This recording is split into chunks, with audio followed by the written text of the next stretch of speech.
But what could be greater than a king? A hero.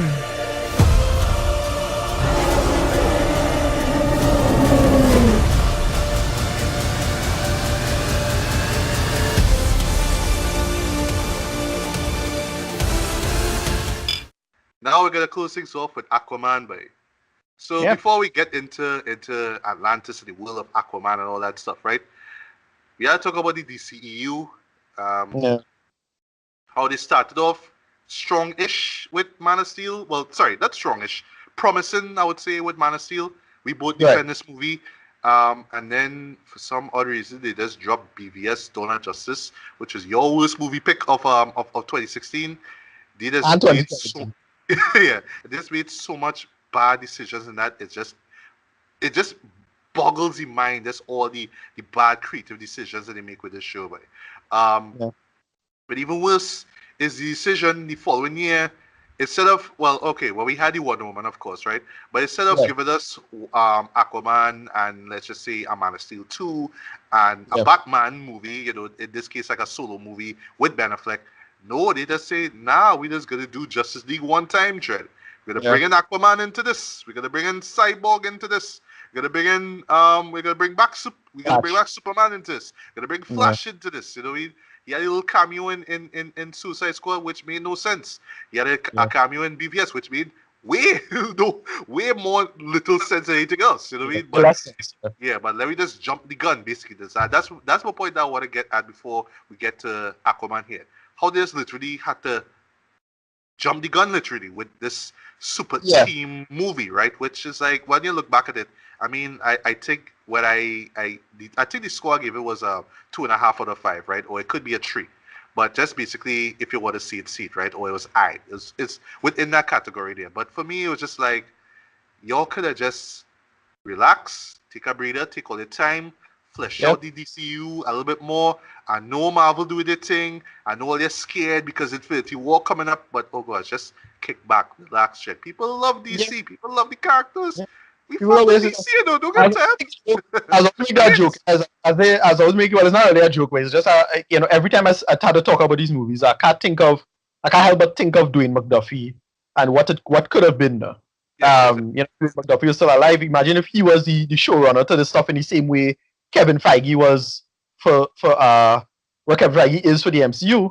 What we could have got, how amazing that would have been, because his storytelling and how they do it is to me top tier DC material.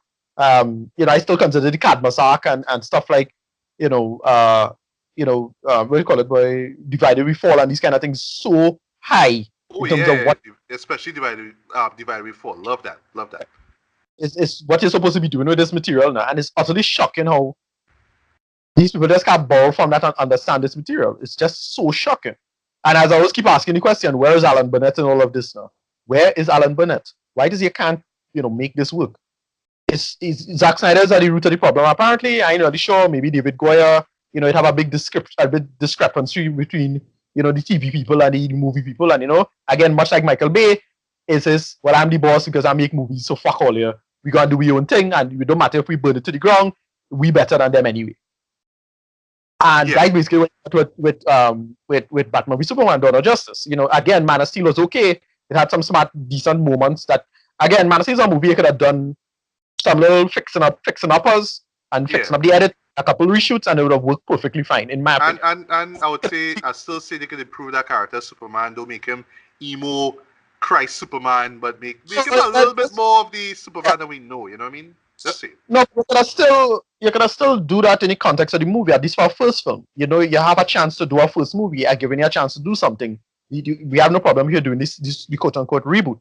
That's fine. They just decided to didn't pivot from that in any workable way in Batman v Superman Dawn of Justice, and decided to put all this nonsense in the movie that had nothing to do with anything and made no sense. And it just ended up being a complete disaster. Right? We shouldn't have had any Batman in it anyway. Whatever. I know, right? Yeah. Wonder Woman is exactly what it would have been if you're doing this with a lick of sense. You're doing an intro movie. You tell a story. She's basically Captain America of this world anyway. Do it like that. And I thought we would have gotten this movie, in the case of Aquaman, I thought we could have gotten this before the existence of Justice League. So you set Aquaman up, yes, and you set up a workable template in terms of the storytelling. That's what you could do and tell that story. right. And But before we get to Aquaman, though, before we get to that, do you think it would have made sense, like now, given the state of comic book movies today, have a origin story movie for like the Flash and Cyborg? No, because you don't need. Here's my thing with it. Again, I had my own work. Like I wrote out, again, being the nerd I am. I did a whole workable template of what the DCU should have been in terms of order, right? And in terms of you do Man of Steel 2, Wonder Woman, then Aquaman, then Justice League, and Justice League you introduce the Flash and Cyborg in that movie, right? And the purpose of them is to solve a problem. Now, in my opinion, the first Justice League movie would have been Brainiac. That would have been the big bad, right? He would have been like Ultron, except way more dangerous, and he would have been literally covering the planet with his robots. And everybody had to get involved over the planet. So all of the Aquaman shit that you see in Aquaman, all of them would have been part of that fight, right? Because, it's a whole planet, and, the ocean covering. Yeah, makes sense. But in the case of Aquaman, but then in this case with what we got with Justice League last year, Steppenwolf, one of the most underwhelming like supervillains ever put to screen, in my opinion. He was just so boring. Like you had Darkseid, you have all these big characters that you could have. Let's bring in Steppenwolf. Okay. Exactly. But the thing with that kind of movie, with Flash is a side character he's a big DC character, but he's also a kind of everyman character. So you're gonna tell the story in a sense from his perspective, with all this amazing shit going on, even though he is also a really great character. And then you introduce, after Justice League ends, you make Justice League a kind of bookend you make this movie a kind of bookend to what Justice League was, and then you start a story. And then you start the main arc. And I had my own ideas for what I would have done with that. Again, me being an entitled nerd on the internet, that's the kind of shit I do in my spare time, right? Yeah. And the mistake they make with these movies is just everything back and forth. Everything is cart before the horse.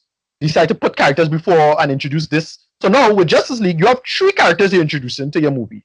None of that shit makes sense. Yeah. Right? None of that makes sense. We literally had to stop to show us this new character. Right. Flash with this, Cyborg, sorry. Flash with his dad, Cyborg with his dad, and Aquaman with Mera, which you'll get to, and some other stuff really. Well, not much, just with him and Mera and some stuff. Right. I can't remember. So it's unfortunate. So again, all of that would have made sense if Aquaman existed before. But then you set up Flash, and you have it be a kind of Flash intro movie, similar to how you do Black Panther in Civil War, right? Where you set up a character, but then you backtrack and backpedal the history of that character after, right? That's what you're supposed to do with that. And again, if anybody with just a lick of sense who understand even the most basic DC, and it's almost as if you had almost 30 years of fucking DCEU to work with, or at least 20 years, I should say, of a whole team of people knowing what they're doing, but yet for some reason they just decide to dump that and make their own thing, and they fuck it up. And again, like let's compare Zack Snyder to Michael Bay for a second. At least with Michael Bay, he could at least backpedal on, in my opinion, what I consider a very hacky argument. In my opinion, a very hacky argument is to fall back on the box office. Yeah, right? my movie's still making money. Fuck you, right? They can't say that for Batman v Superman and Justice League. They could even say that. So it's like, well, where's all your point?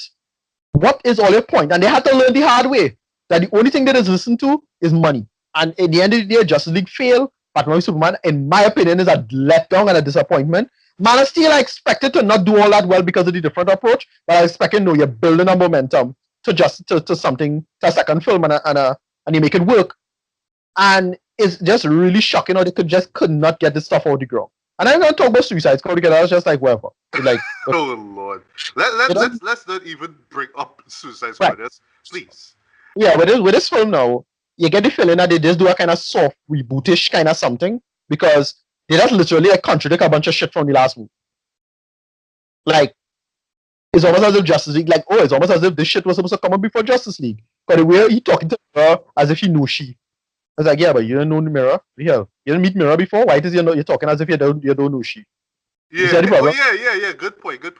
Nobody asked about it, but then again, I mean, with Justice League, like who actually remembers the moment when they met and what they said, right? Like I had always tried to remember that. Anyway. Right.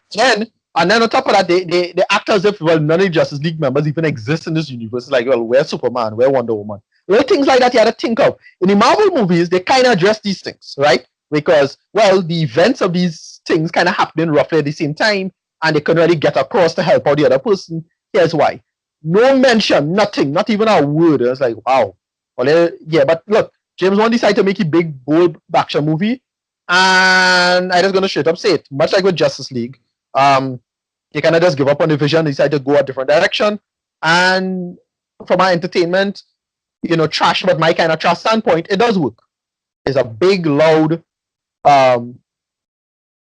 obnoxious, I would argue at times, but boisterous, go big or go home movie, and it works, in my opinion. Right? It's trash, and it's really incoherent, but I liked it, and I enjoyed what I saw when I was there in the theaters. Well, because we went together to see the movie with our friends, I actually agree with you as well, though. This is big. It is loud in every sense of the word. The score, which is done by Robert Gregson Williams, it's just so boisterous and in your face, though.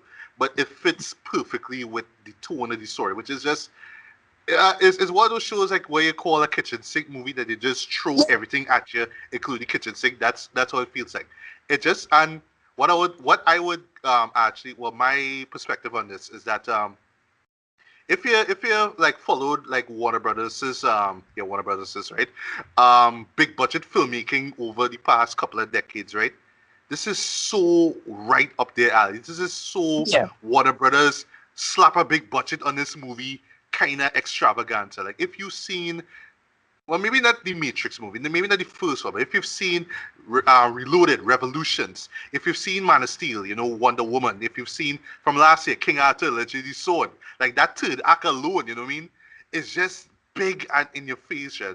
To me, like what I wrote on Facebook, like this is how Warner Brothers spends $200 million approximately on a big budget superhero movie. This is exactly how they do it. So it's not to me that I didn't come out of it like shocked or, oh my God, how could they do this? It's just like, but this is Warner Brothers, though. This is the shit that they've been doing for years. Yeah. But in this case, it's just like, you know what? This is Aquaman. We going big or we going home. And for some people, like initially, I didn't want to see any reviews for it, right? But at first, I was like, okay, why people like that Disney movie, but laughing at it and seeing it corny, it's stupid, it's dumb. And then when I was watching the film, I was like, okay, now I see why. Now I see why. It's silly. It's admittedly silly, but it's self-aware. That is what I love about it, right? Some people, some directors could do self-aware good, others not so much. But this is why I'm glad that they picked James Wan, right? Not saying that his repertoire or his filmography is based off of ridiculousness. I mean, he did direct one of the scariest movies I've seen of this decade, hands down, the Conjuring, right? And he did the sequel, which is pretty good. I saw, he did Insidious. I saw that one, kind of forgot about it. Didn't see the second one, but he did one of my personal favorite, guilty pleasure movies of this decade, which is Furious 7, right? Love that movie. But love it that he says that this is just that kind of dumb shit that I could just pop some popcorn, put my brain on the floor and just be like, all right, a car that driving through 1 billion and just suspended mid-air and going to the next one. And I always remember seeing the first time I saw it in IMAX. So I was like, all right, this is where James Wan reached. He kind of leave the whole horror shtick and now he's in the big leagues now, you know what I mean? And this movie here, Aquaman, is another big representation of how far he has matured and how he has grown as a director. Because using Michael Bay as a reference here, like, it's not like, oh, I'm just going to have excuses to just have all these big explosions and all this big stuff in your face. There is a level of craft and, the creativity and, just solid direction throughout. When it comes down to the fight scenes, which I thought were very well helmed.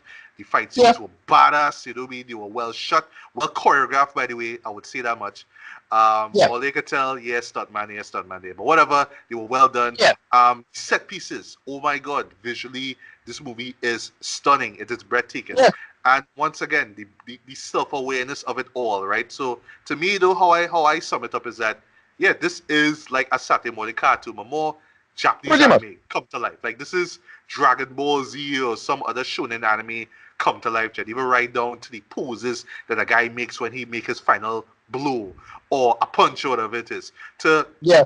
just how characters just talk loud like we will conquer the world and all that kind of stuff. It's really big and in your face. But to me, I don't see any other way this movie could have been, in my opinion. But yeah. Yeah. What I expect from Aquaman movie, right? I mean, I didn't expect. Exactly. You have to just tell a story. Now, here's one of the problems with the movie. Movie is a mess in terms of story. Because they have too much movie. Like, that 3 or 4 different plots going on in this. And they could have cut a bunch of stuff that thematically don't tie with the other things. Like, I kind of get why they tried, but I would have cut a bunch of things. But whatever, it's fine. Like for one thing, I honestly, like, I was enjoying the Indiana Jones-esque moments. Yes, even though they had to do the whole Temple of Doom thing with them jumping out of a plane, right? But anyway, I do like the contrast of the, well, in the trailer when I saw the desert scene, I was like, well, a desert scene? This is Aquaman. What were you doing with a desert scene? But then I understand the contrast, right? Desert, ocean, right? Right? Yeah.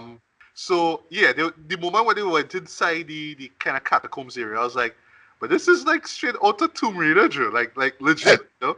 And that's not bad, but it just kind of felt like, okay, we had to stop to give us this sort of adventure moment, but there wasn't really much to it. It's just find this thing, no real kind of, obstacle anyway, well, with the exception of, we have to solve this riddle, and that's it, right?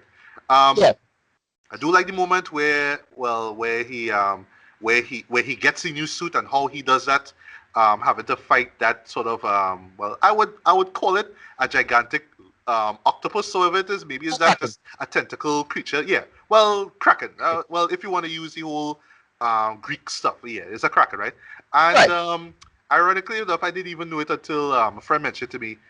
Julie Andrews was the voice of that.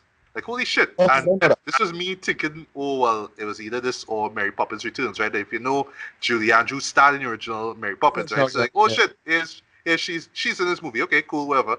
But the reveal with him with his suit looked really cool. In IMAX, it looks really badass, by the way, right?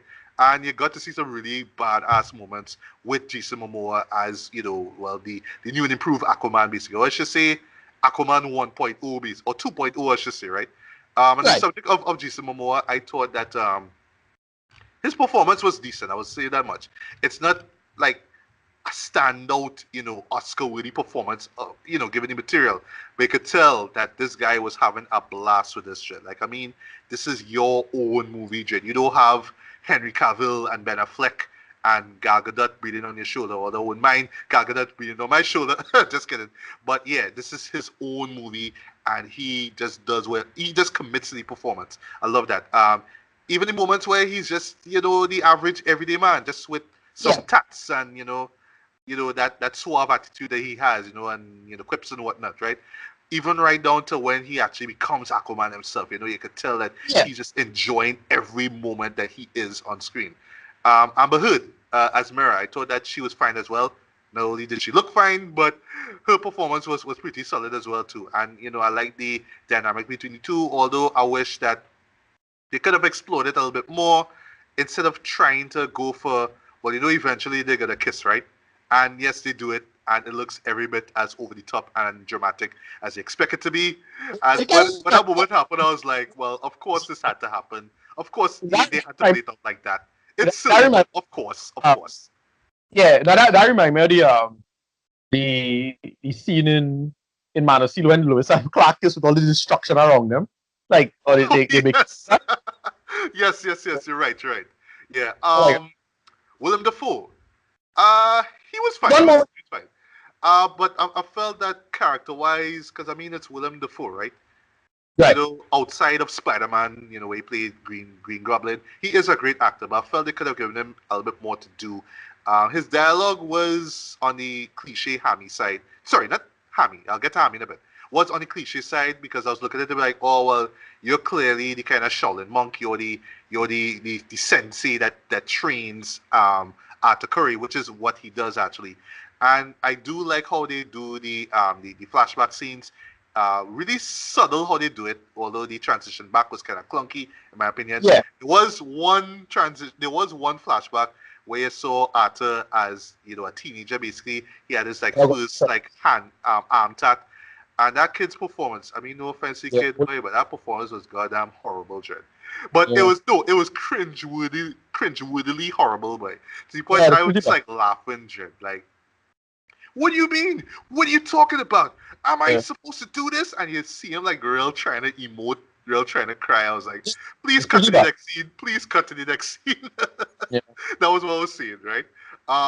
Dolph Lundgren was also in this too. I did not know he was in this. Sorry. I didn't read up the cast list for the movie. My bad, right?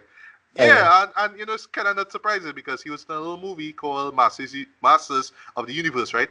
Which kind of falls in this whole kind of cheesy Saturday morning cartoon vibe. Just like this movie and another movie that Movie Bob made reference to, the cult classic from 1980, Flash Gordon, right? Where basically you're trying to reinvent the character and whatnot, make it more contemporary, but you're still keeping the kind of corny cheesiness of the campiness of the source material, so you're kind of playing the best of both worlds. Patrick Wilson, who, by the way, yes, this is the fifth collaboration between him and James Wan. He was in the Conjuring movies, he was in Insidious movies, and here, he plays the bad guy. He plays Marius, aka Ocean Master, which is so a threatening, evil name, right? But whatever. He was a character who was hammy in this. Because, yes, he has to be all theatrical and be like, yes, I am the best warrior and I will be the Ocean Master. And together we will rule the surface world and get rid of the surface dwellers. I'm glad that he didn't do the mwahahaha laugh, but he was close in. But even him, you could tell, was having fun. I like that it was a welcome change of pace for him, seeing that he always plays like these kind of straight characters in like weird situations with the Insidious and the Conjuring films, right? Nicole Kidman, did not know she was in this as well too. She plays Atlanta, sorry. So she is the Atlantean mother of Arthur, and the human father, who's played by Timura Morrison. Haven't seen him in a movie. Actually, he played Jango Fett in Star Wars Episode 2. I thought that he was great in this. He was really great. He is believable as this old guy who just so smitten by Nicole Kidman, and I mean, I honestly don't believe him. I'd be smitten. I am smitten by her, right? Still to this day, right? Whatever. But the whole kind of thing with him, and well, early on in the film, because they established the love they had for each other, her having to be more or less be arrested and sent back to Atlantis because she left and basically had this kid, basically this human kid. So I like the little angle where it's like, okay, well, you come out, at the edge of the pier by this lighthouse. Okay, you see lighthouse keeper, by the way. Just wait for me to come back. I'll return one day. I thought that was pretty nice, right? Although I'll admit it did remind me of Pirates of the Caribbean.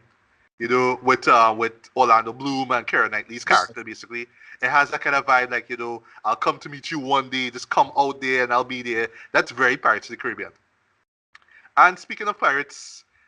Boy, Black Manta, boy. Yes, I do like the setup with his father being this sort of like mercenary. I would call him like a modern pirate, basically, right? But it's the moment where the last moments with Black Manta, well, before he became Black Manta, sorry, him and his dad was so borderline cliche. I remember both of us was just like, yeah, we were just laughing at it, like how dramatized we were going at it. But as far as the transition to him being Black Manta goes, I thought it was pretty cool. Even though he is kind of like hammy in terms of, yes, I am the bad guy and I must avenge my father. You know what I mean? Although, and we talked about this afterwards, I like how they justify why his helmet is always wide. Yeah. I always thought that was just a joke now. Like, why is his helmet so goddamn wide now? But they established that well in the movie. So the most fans define it as, well, the reason is that because it had to fit his head properly and it's a costume thing. But other cartoons had it where the helmet was small, so it was like whatever. And we always saw the smaller helmets anyway. But in this, they justify it as lasers. Yeah, exactly. Just a few more things I just want to mention before we get to your last words, right? Like I said, the score was excellent. In terms of just how loud, and boisterous it was. Like, it just fit the film perfectly, right? Although I kind of was wishing that they didn't put this in the movie. I thought they would have put it at the end credits at least when people would have get up and walk and just not care to hear it. They had to throw in that Pitbull song by Ocean to Ocean, which is one of the worst songs of 2018. I don't care. It's one of the worst songs of 2018. I hate that song. Why, oh, why would Pitbull and his production team and whoever the chick who sings the chorus, Ray, whatever his name is, why would they butcher Toto's Africa for, boy? Why? Why do this? It was just so annoying. When the song came up, I was like, fuck this song. But Yeah. And it's a real dung vote, sir. you know, yeah. The downvote for this on YouTube is well deserving in my opinion. But I was telling myself this. This is so James Wan because I was reminded of in Furious 7 in the Abu Dhabi scene. This is where all the characters dress up in suit and tie, and then you heard you heard Lil Jon's "Turn down for what?" and then they had this quick montage of them just walking into the casino place. That moment when the song comes in, it reminded me of that. But oh my god, the montage for this was so silly, Dread. It's basically Jason Momoa and Amber Heard coming out to the beach, real James Bond, Doctor No style. I was just like shaking my head, like, wow, this is so James Wan, Dread. Like you have to have the big song, but have it all flashy. Like this is such a flashy moment. Let's have our characters be flashy. Have them come out and the water, sun glistening on his skin and shit. You know what I mean? It's so James Wan. Can remind me a lot of Furious 7. But that awkward musical choice aside, I really did enjoy the action sequences. For the most part, they were really fun, very engaging, really intense, I would say. I was just surprised at how intense those sequences were. Even though, yeah, nobody really died human-wise, but still, you got the intensity of it. The characters, you know what I mean? There's lots of characters. Way too much, in my opinion. They try to introduce a lot of characters, a lot of exposition involved, and it's always like, well, this happened way back 2 centuries ago and all that kind of stuff. Lots of moments where the movie kind of stops to give you all this exposition and backstory. And what I do appreciate, what I do like the fact that they really fleshed out the story, it's like you're literally stopping the film to show us this. And the movie done long already, yeah? And there are moments where I'll say, yeah, the movie, you don't really feel the length of it, but when you get into exposition mode, yeah, that's when you feel it. That's when you feel the movie kind of dragged it. But on that though, like I say, the movie just delivered exactly what I expected it to deliver, and so much more. But I honestly did not expect this movie to commit to its absurdity. After stress that it really does commit to it, boy, from the visual effects, which by the way were done by Industrial Light and Magic, and it really did come true solidly enough with the visuals. Although I would say when it comes to showing the main characters swimming or wide shots of them moving about in the ocean, I was kind of like, all right, it kind of tells these characters, but maybe they could have tweaked it to make it look kind of real. But I don't know if they could have done much. I don't know, but well. The stuff in 3D, I thought it was looking a little dark. I'm not sure if that was a big problem. Like they didn't really think to 3D properly. Oh, you mean for like what, interior shots or like what? Everything. So especially like the big final action sequence, I find stuff was just looking dark. Oh, you didn't find it was as bright as the colors kind of suggest. Yeah, exactly. I don't know if it's because of the cinema that we're in, but I kind of rule it as, once again, Warner Brothers being Warner Brothers. If you remember the CG orgy that was the third act of Wonder Woman, it does have that kind of like look to it, where you're seeing fiery colors and whatnot, and maybe, well, in this case, because Atlantis, you see a lot of blues and greens and stuff, but you always have that dark tinge to things, right? So it's always like a shadowy aspect involved, you know what I mean? So I would say it's a aesthetic choice. It's Warner Brothers doing what they always do, right? But yeah, like I say, I was just in shock at how committed they were to just the absurdity of it. This is wild. This is insane. This is just so much in your face, shit. I understand why some, snotty, critics will turn their noses and be like, this is a farce. This is not filmmaking. This is just CG and VFX and just insanity with no story. This is a shame, blah. But this is just big budget filmmaking at its wildest, in my opinion. And once again, it comes courtesy of Warner Brothers, who have been doing this thing for years. I say this, I'll say this again. They've been doing this thing for years, Jed, and this is like the epitome of it, in my opinion. But in no way do I say it's a bad thing. They're just doing what they do best, Jed, and for the most part, it works so well with this movie. Ricardo, any last words on the movie before I get to rating? No, yeah. To me, it was just, as I said, Disney. Sorry, I saying this. DC kind of gave up on the vision for this Zack Snyder, paradigm. And look, we now finding out that the Zack Snyder paradigm is truly dead now. Trying to move on, and they effectively just gave us a Super Friends cartoon episode. And even though I would have preferred something being more coherent and logical, or at least quote unquote logical, or at least internally coherent, like how the MCU does their job for the most part quite well. Yeah, me too. Yeah, this was I'm gonna be clear. This was trash, but my kind of trash. It was really incoherent and a mess, and did not count for a bunch of shit. But I kind of didn't care at this point, given the bullshit that we get from before. It's like, well, if you have a choice to make, I prefer this. So whatever, fuck it. Yeah. So that is about it. I'm kind of bouncing around with what the score going to be, because it's good in this way, but terrible in that way, and whatever. So it'll probably balance off the score I'm gonna give. Anyway. Where's the score? Well, for me, I would say this hands down. This is one of my guilty pleasure movies of 2018.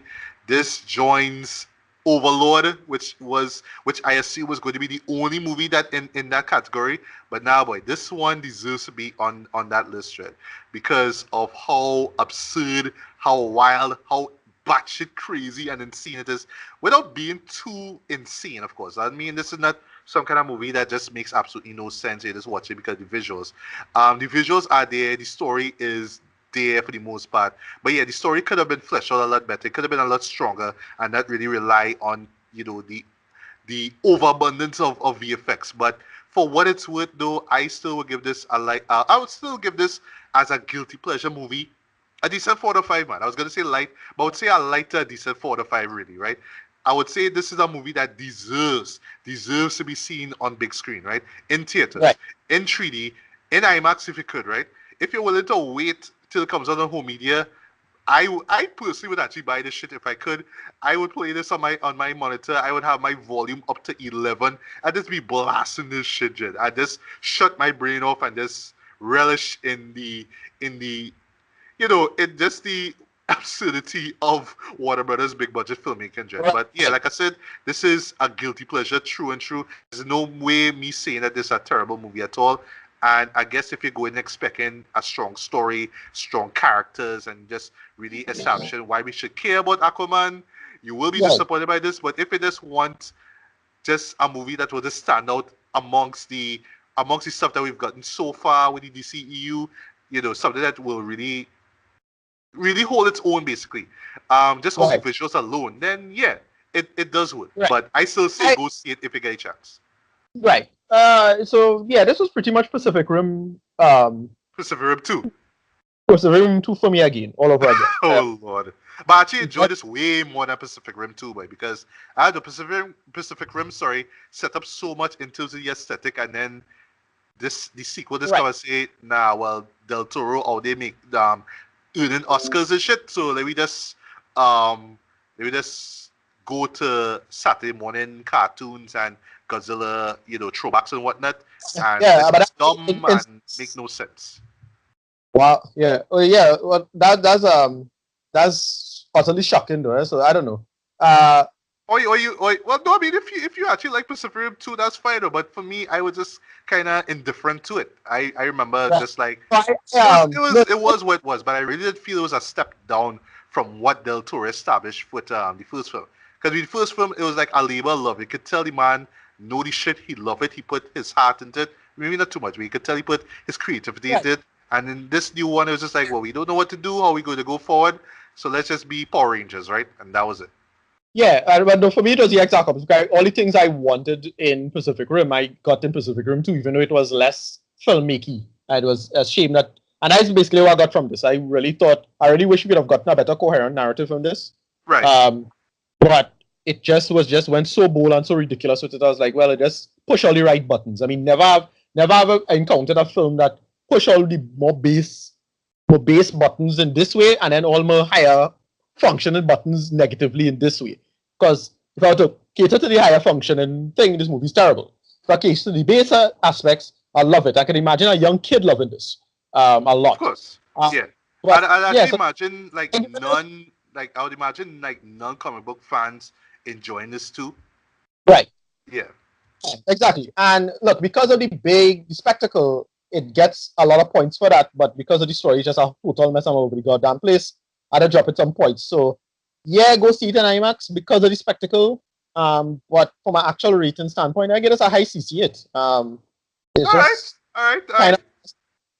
kind of a mess, not total nonsense when you actually start to think about it. But I will admit, I did have a ton of fun with this, especially those last couple of shots and the final action sequence. I was like, yeah, I enjoyed it. I enjoyed it for what it was, but it was just complete nonsense. Sadly, it's really a shame that, as I say, where's Alan Burnett and all of this? I'm not angry at this too, but again, much like with Bumblebee, it's a shame that we can, get this in the context of a better franchise or a better mega franchise or whatever you want to call these things now, right? Cinematic universe, whatever, right? That's pretty much it. So that's about it. Yeah, so last thing you say about the DCEU going forward.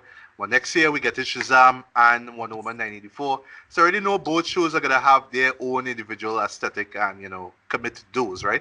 So that's why I can't be too mad about Aquaman being over the top. I mean, it's about a guy who rides a seahorse who talks to fish, right? And goes, moo, moo, moo, moo, moo. I mean, what more you could expect in 2018, right? But I don't know if this is gonna be a sign of things to come with whenever they decide to do another super team movie, like say another Justice League or whatnot. I don't know if this is gonna go big or go home. If that's the hook now, I'm not too sure. I can't even say if it's gonna be a detriment to the DCU overall. But I don't know. I guess we just had to see when it comes out, when these films come out. Yeah.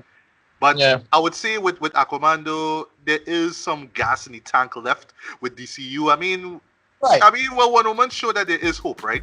But yeah, with Aquaman, it shows that they still have some creativity going on. They're not half-assing anything, right? Well, we could argue about the story for these, but still, a little worried about the direction of the DCU, where it's gonna go next. Seeing that they just do the Justice League thing and they didn't really do much, but we'll see.